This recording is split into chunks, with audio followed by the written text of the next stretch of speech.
Halo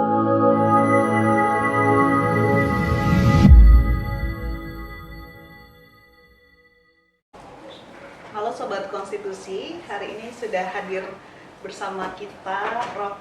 Edward Espinal dari Australian National University. Terima kasih Prof sudah hadir di Pusat Studi Konstitusi hari ini untuk berdiskusi bersama kita. Ya, saya yang berterima kasih. Kami berterima kasih sekali Prof jauh-jauh ke Padang, kemudian sudah bersedia menyempatkan waktu Prof yang di tengah-tengah jadwal yang padat untuk berdiskusi hari ini bersama kita. Teman-teman, kegiatan ini kita adakan diskusi ini dalam rangka juga menuju 20 tahun Pusat Studi Konstitusi. Jadi hari ini tema yang akan kita bahas adalah terkait demokrasi, integritas pemilu dan demokrasi pemilu di Indonesia. Mungkin sebelum kita membahas tema yang sudah ditentukan terlebih dahulu, kita ingin tanya dulu nih ke Prof. Edward. Prof kan adalah salah satu akademisi ilmu politik dari Australian National University. Saya sudah baca sedikit biografi Prof. Profesor itu memang fokusnya membahas soal politik di Indonesia. Nah, jadi pertanyaan terbesar bagi saya ketika malah orang luar negeri tertarik membahas politik di Indonesia. Kenapa itu, Prof? Apa latar belakang yang melatar belakangi Prof tertarik untuk membahas soal politik di Indonesia?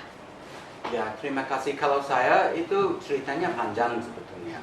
Tapi versi singkatnya adalah bahwa waktu saya masih kecil, jadi waktu saya masih berumur sekitar 14 tahun, pada waktu itu tahun 80-an malah, jadi masih zaman Orde Baru. Waktu itu saya sempat ikut keluarga waktu itu ke Kota Malang di Jawa Timur. Waktu itu almarhum ayah saya ditugaskan, beliau itu sebagai dosen pertanian dan ditugaskan ke Universitas Brawijaya untuk bantu mereka untuk mendirikan program S2 di pertanian. Jadi dari situ saya mulai kenal Indonesia, mulai belajar bahasa Indonesia. Begitu saya pulang ke Australia, kebetulan di high school saya pada waktu itu di SMA, waktu itu ada mata pelajaran bahasa Indonesia, jadi saya ambil. Dan kemudian ya berkembang, jadi di universitas juga saya ambil bahasa Indonesia.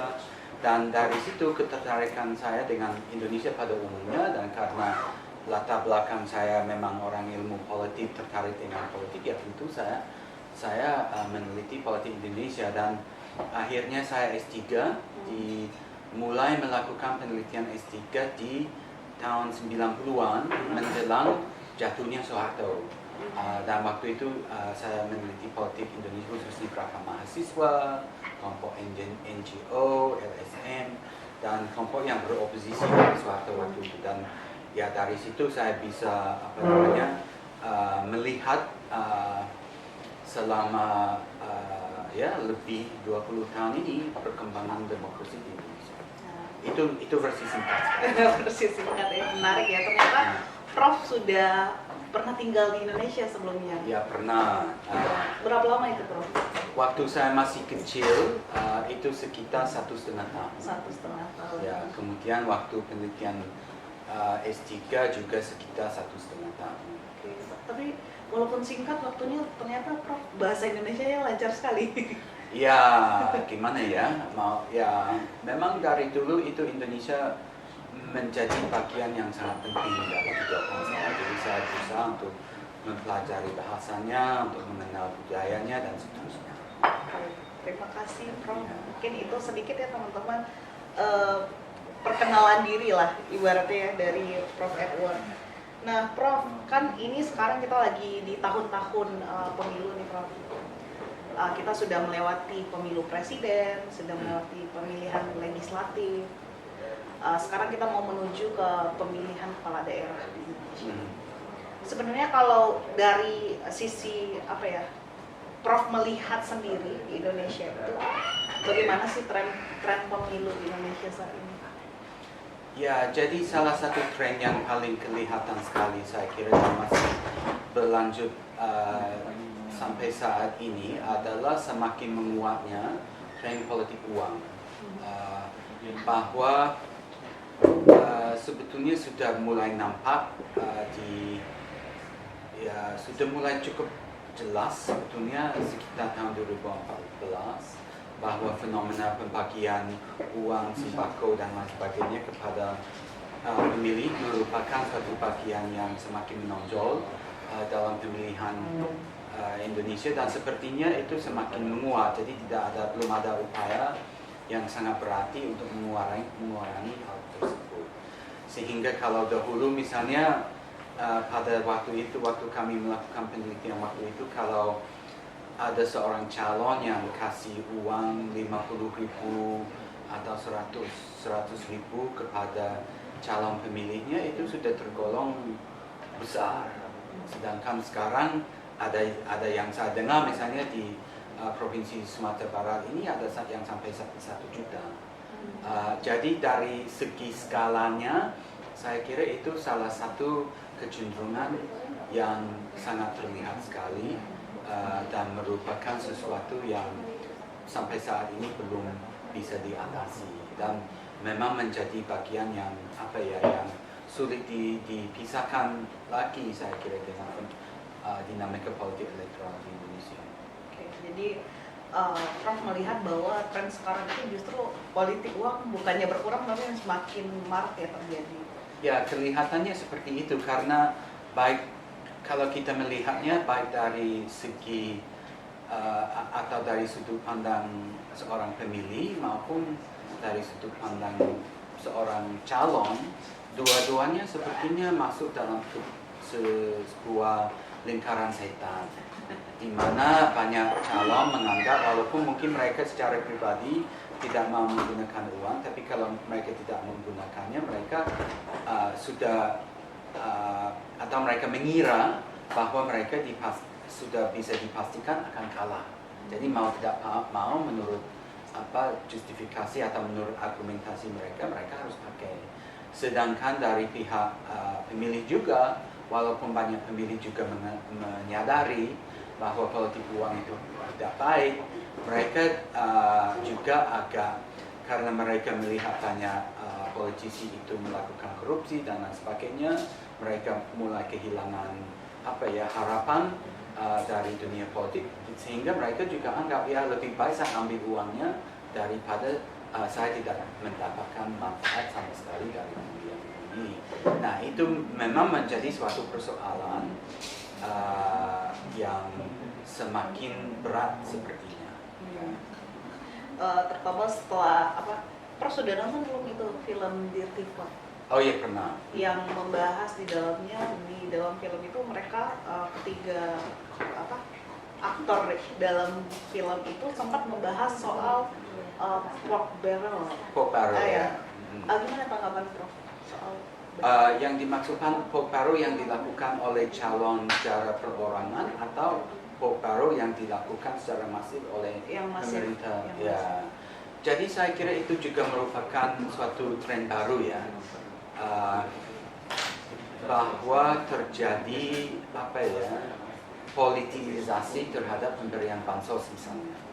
Nah, saya sendiri tidak hadir saat pemilu tahun 2024 ini, sehingga apa yang saya katakan bukan berdasarkan penelitian langsung yang saya lakukan, tapi hanya semata-mata yang saya baca dari media atau dari analisa para pakar politik lainnya. Ya, tapi kelihatannya politisasi itu terhadap pemberian bansos merupakan suatu fenomena baru yang muncul, dan itu juga merupakan suatu perkembangan baru walaupun sudah ada pertandanya sebelumnya, bahwa sudah terjadi sebuah mungkin kalau kita pakai istilah manipulasi itu terlalu kuat, tapi sebuah proses sebuah proses permainan politik pemilu itu disiasati secara terorganisir dari atas, dari pusat kekuasaan, dan itu merupakan sesuatu yang tidak terjadi saya kira, atau tidak begitu jelas terlihat misalnya di eranya Pak SBY sebagai presiden. Ya, jadi itu juga merupakan suatu perkembangan yang agak mengkhawatirkan. Kemudian ada juga banyak laporan misalnya mengenai keterlibatan unsur-unsur dari aparat keamanan misalnya dalam menekan kepala desa di beberapa daerah. Saya sendiri tidak berani mengambil kesimpulan sejauh mana fenomena itu memang merupakan sesuatu yang masif atau sesuatu yang sangat berpengaruh, tapi itu juga merupakan suatu perkembangan yang agak mengkhawatirkan saya kira kalau kita membandingkannya dengan pemilu-pemilu sebelumnya. Di tahun 2019 mungkin sudah terlihat waktu itu, tapi sebelumnya itu jarang terjadi sehingga itu ya memang merupakan sesuatu yang agak jauh dari harapan di awal era reformasi yang saya masih ingat itu. Beberapa ini nyambung ya Prof, soal politik uang. Beberapa bulan yang lalu saya kalau tidak salah ada gagasan dari salah satu anggota legislatif terkait gimana kalau seandainya politik uang itu dilegalisasi saja. Nah itu kalau perspektif Prof sebagai pakar ilmu politik itu gimana memandang isu itu? Ya, itu kembali ke persoalan paling mendasar. Apakah kami menganggap itu pemilu berdasarkan pembagian bantuan material, harta benda, uang, dan sejenisnya sebagai sesuatu yang akan menimbulkan sebuah sistem politik demokratis yang sehat? Dan itu sebetulnya diperdebatkan di antara para ahli-ahli politik di bidang ini. Tapi saya masih di pihak mayoritas pakar yang menyatakan bahwa politik uang itu cenderung merupakan sesuatu yang negatif. Karena kalau kita melihat esensi dari demokrasi adalah bahwa sebuah sistem politik itu dijalankan berdasarkan kedaulatan rakyat. Nah, kedaulatan rakyat itu dalam sebuah sistem elektoral berarti orang akan memilih secara independen orang yang diperkirakan akan mewakili kepentingan, pandangan, dan ideologi mereka. Nah, tapi kalau perspektif itu diganti sehingga sebuah pemilu itu semata-mata menjadi sebuah pertukaran secara material, transaksional, saya memilih Anda karena Anda memberikan sesuatu kepada saya, itu berarti itu semua itu hilang. Makanya esensi dari demokrasi itu sendiri hilang, di mana ada lagi unsur perwakilannya. Jadi sebuah sistem berdasarkan hubungan politik itu diganti dengan sebuah sistem yang berdasarkan itu interaksi transaksional itu tadi. Nah, itu menjadi suatu persoalan. Jadi bagi saya lebih baik tidak menyerah kepada keadaan yang ada, tapi berupaya untuk seiring dengan Indonesia semakin menjadi sebuah negara maju untuk menghilangkan praktik tersebut, walaupun tidak gampang untuk dilakukan. Mungkin minum dulu, Prof. Terima kasih. Kita sambil kita ngobrolnya biar santai gitu. Ya. Tadi Prof sempat singgung juga soal kalau seandainya hubungan antara si caleg dan pemilih itu transaksional begitu kan, itu mengancam sistem demokrasi itu sendiri sebenarnya. Kemudian bagaimana sih Prof memandang dan melihat perkembangan demokrasi di Indonesia sekarang? Kalau demokrasi Indonesia secara keseluruhan di Indonesia, saya barangkali juga setuju dengan mayoritas pakar atau pemerhati untuk politik Indonesia yang menyatakan bahwa Indonesia sedang mengalami regresi atau degradasi terhadap kualitas demokrasinya. Dan sebetulnya hal itu tidak mengherankan karena tren tersebut merupakan sebuah tren global. Jadi bukan hanya Indonesia yang mengalami regresi saat ini, tapi banyak negara lainnya. Jadi setelah gelombang ketiga demokratisasi mencapai puncaknya sekitar tahun 2000, banyak sekali negara yang mungkin kualitas demokrasinya mundur ataupun hancur, ambruk dan diganti atau negara tersebut kembali ke sistem otoriter. Nah, Indonesia belum masuk fase darurat, saya kira. Jadi demokrasi itu masih berjalan. Indonesia belum bertransformasi menjadi sebuah sistem otoriter baru, tapi di berbagai bidang indikasi-indikasi bahwa ada kecenderungan untuk kembali ke pola-pola lama, ke pola otoriter, penyempitan ruang gerak masyarakat maupun masyarakat sipil misalnya untuk mengkritik pemerintah, kembalinya walaupun secara terselubung aparat keamanan ke ranah politik dan lain sebagainya. Jadi pertanda-pertandanya cukup banyak saya kira, walaupun belum drastis. Jadi itu secara keseluruhan menjadi kesimpulan saya kira. Ini pertanyaan lanjutan saya mungkin ini soal isu keterbukaan informasi dan transparansi pemilu. Belakangan ini juga kan isu-isu yang kemudian hangat diperdebatkan di masyarakat adalah terkait pengkaderan, sistem pengkaderan di partai politik. Okay. Ada yang anggota baru masuk tiba-tiba memegang jabatan tertentu. Yeah. Nah, itu bagaimana Prof memandangnya? Ya, saya kira itu salah satu akibat dari pertama sistem elektoral yang dianut oleh Indonesia, yaitu sistem proporsional terbuka. Dan kedua oleh semakin tinggi biaya politik dengan semakin mengkristalnya tren politik uang, sehingga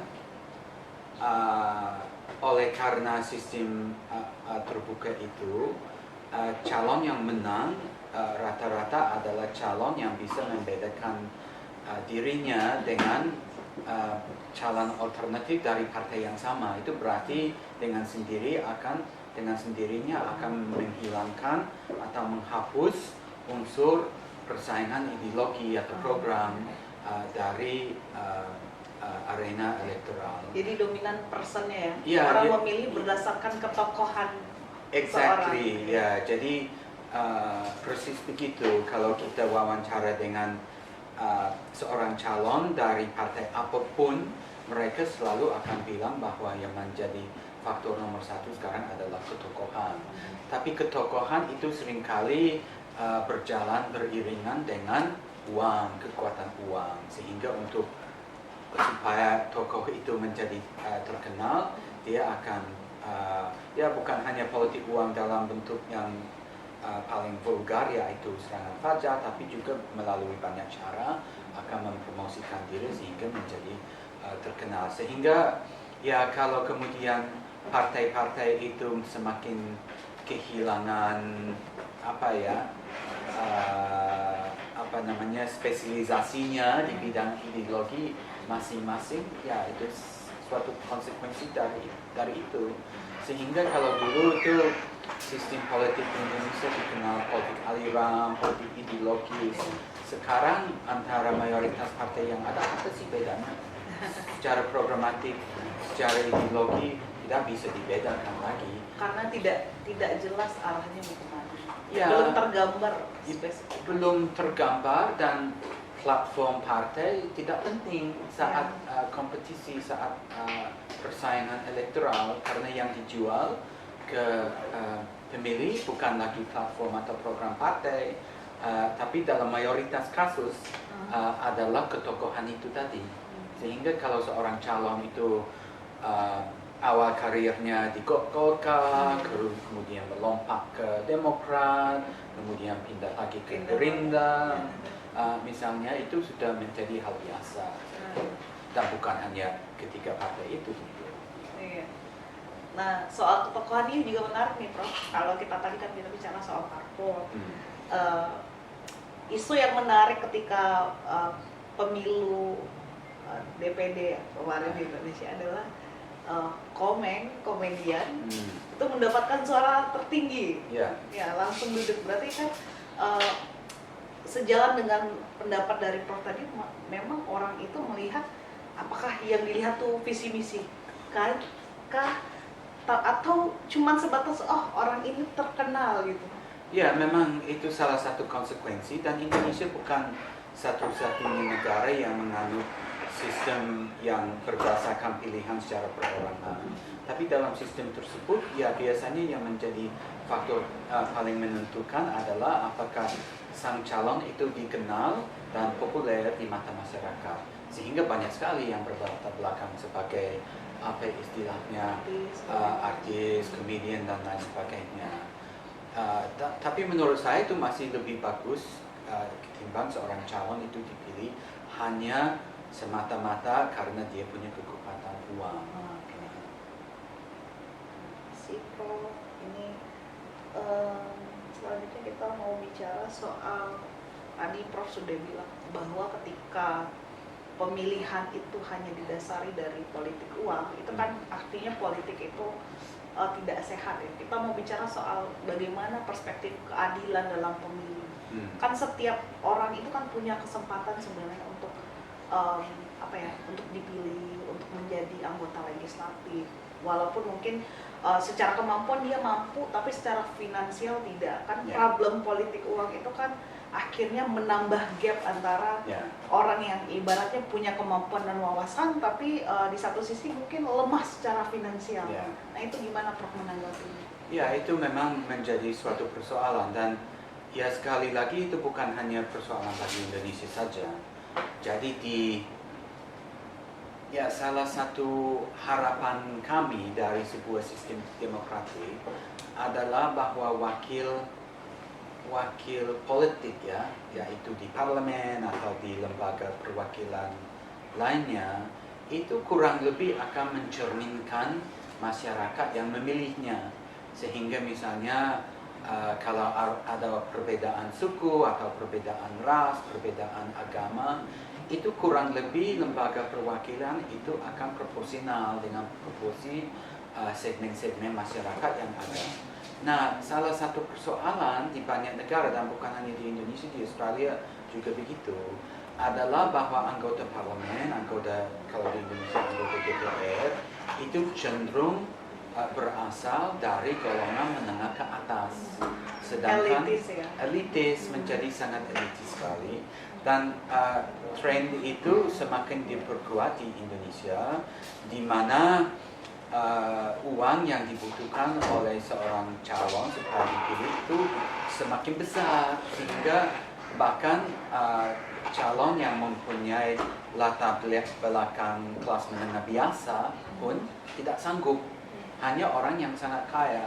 Sehingga kalau kita membandingkan DPR yang dipilih tahun ini dengan yang sebelumnya dan sebelumnya, kita melihat sebuah tren yang sangat jelas bahwa proporsi anggota dewan yang berlatar belakang sebagai pengusaha semakin banyak. Dan yang latar belakang sebagai pengusaha itu bukan pengusaha kecil atau menengah, tapi pengusaha besar. Yang walaupun banyak dari mereka barangkali punya visi dan misi, punya ingin berkontribusi kepada bangsa dan sebagainya, mereka tentu saja tidak punya pengalaman hidup yang sama dengan masyarakat biasa, sehingga ada gap itu tadi. Jadi secara formal setiap warga negara punya peluang untuk berpartisipasi dalam politik, tapi secara real, secara nyata hanya golongan tertentu yang mampu. Dan itu menjadi persoalan secara global. Sebetulnya itu bukan hanya persoalan di Indonesia, tapi juga di Australia pun juga begitu. Pertanyaan saya selanjutnya mungkin benar pandangan Prof ya, bagaimana sebenarnya pemilu yang inklusif itu yang bisa diterapkan di Indonesia? Yang inklusif, yang dimaksudkan dengan istilah inklusif dalam hal ini apa? Bagaimana misalnya pemilu yang ideal, yang berkeadilan? Ya, saya kira ada beberapa hal yang perlu dibenahi barangkali. Salah satu kalau kita mengartikan inklusi itu sebagaimana baru kita bicarakan, inklusi terhadap orang yang punya latar belakang sebagai wong cilik misalnya.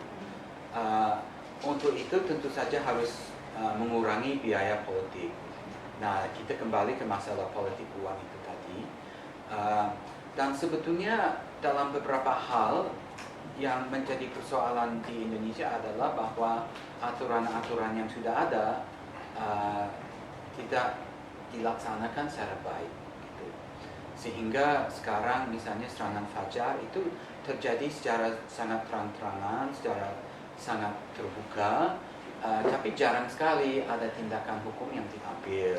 Sehingga saya dapat kesan, saya nggak bisa memastikan apa kesan saya ini benar atau tidak karena saya tidak hadir di pemilu tahun ini.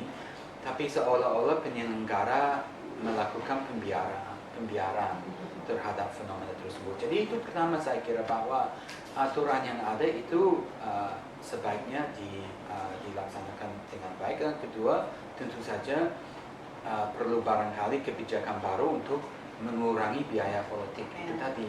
Nah, kalau kita kemudian ke inklusif dalam arti partisipasi perempuan, partisipasi kelompok minoritas dan lain sebagainya, ya barangkali masih banyak lagi yang bisa dilakukan. Salah satu kuncinya saya kira ada di partai politik. Nah, kalau partai politik itu masih sebagai pemain yang sangat penting yang memainkan peran yang sangat krusial dalam memilih calon misalnya. Nah, jadi mereka juga perlu bertanggung jawab untuk menciptakan sebuah sistem politik yang betul-betul mewakili kemajemukan yang ada di Indonesia. Kalau kita bicara soal biaya politik itu kan beberapa tahun lalu saya kalau tidak salah banyak pakar KTN yang kemudian mengusulkan bagaimana kalau seandainya biaya parpol itu dibebankan ke APBN. Sehingga parpol ini tidak lagi mencari celah gitu ya untuk mencari dana untuk operasional. Nah, kalau di Australia sendiri nih Prof, gimana sistem kepartaiannya itu? Apakah ada misalnya soal partainya itu dapat dana dari uang negara gitu, sehingga untuk mencegah politik uang tadi itu Prof? Ya, kalau di Australia sama dengan banyak negara maju sebetulnya, memang ada sistem subsidi bagi partai di mana partai itu menerima dana dari APBN berdasarkan jumlah suara yang mereka dapatkan di pemilu sebelumnya. Tapi sumbangan atau donasi oleh warga negara kepada partai itu masih diperbolehkan di mayoritas negara bagian di Australia, walaupun ada pembatasannya, sehingga paling banyak kalau tidak salah sekitar $5,000, sehingga tidak begitu tinggi.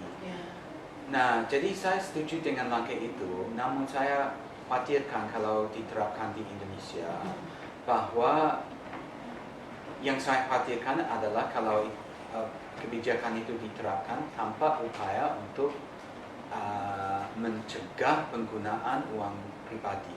Karena saat ini yang terjadi dengan adanya politik uang, calon itu tentu saja tidak melaporkan uang yang mereka pakai untuk serangan fajar dan lain sebagainya kepada penyelenggara, sehingga kalau subsidi diberikan kepada partai, apakah sudah otomatis bahwa praktik tersebut akan berhenti? Saya kira tidak. Berarti praktiknya dibenahi dulu, baru diubah pola keuangannya itu. Ya, atau dilakukan pada saat yang sama. Saya kira Indonesia tidak bisa tidak bisa melalui satu jalur saja. Intinya begitu. Perlu banyak pintu untuk memperbaiki. Barangkali sistem elektoral juga perlu dipikirkan ulang. Itu salah satu persoalan juga saya kira. Oke Prof, ini di samping saya melihat ada buku Prof ya? Oh ya. Ini judulnya Democracy for Sale. Ini kalau saya boleh tahu nih Prof, sinopsisnya lah Prof. Apa isi bukunya? Jadi itu buku yang terbit beberapa tahun yang lalu. Penulisnya bukan hanya saya tapi juga rekan saya dari Belanda, namanya Ward Baron Scott. Dan isinya ya itu tadi, ya jadi di situ kami mengupas bagaimana praktek-praktek politik uang yang berkembang di Indonesia, akarnya seperti apa, pola pengorganisasian tim sukses dan lain. Prof atas sharingnya, luar biasa sekali ya teman-teman, banyak sekali insight yang kita dapatkan dari diskusi kita pada hari ini. Mungkin closing statement mungkin Prof terkait sistem pemilu dan demokrasi di Indonesia. Kalau mungkin bukan closing statement tapi sebuah harapan. Saya sebagai seseorang yang yang sempat diberi kesempatan selama ini untuk mengamati perkembangan demokrasi di Indonesia. Bagi saya melihat demokrasi yang ada di Indonesia, sistem demokrasi yang ada sebagai sesuatu yang betul-betul susah dicapai begitu. Karena saya masih ingat perjuangan misalnya gerakan mahasiswa, aktivis-aktivis lainnya ketika pemerintahan Orde Baru itu tumbang. Jadi harapan saya untuk ke depan adalah bahwa unsur-unsur masyarakat Indonesia yang dengan jerih payahnya sendiri berhasil menciptakan sebuah sistem demokrasi yang sebetulnya cukup hebat, itu bisa tetap berupaya, tidak lalai, tetap memperjuangkan agar sistem demokrasi itu tidak mengalami kemunduran, tapi justru semakin bagus. Tapi untuk itu diperlukan upaya yang cukup serius oleh berbagai pihak. Ya, begitu harapan saya. Oke. Terima kasih Prof. Mungkin itu saja teman-teman diskusi kita hari ini. Sampai ketemu dalam podcast kita berikutnya. Assalamualaikum warahmatullahi wabarakatuh. Terima kasih. Dadah Prof. Bye. Thank you. Thank you.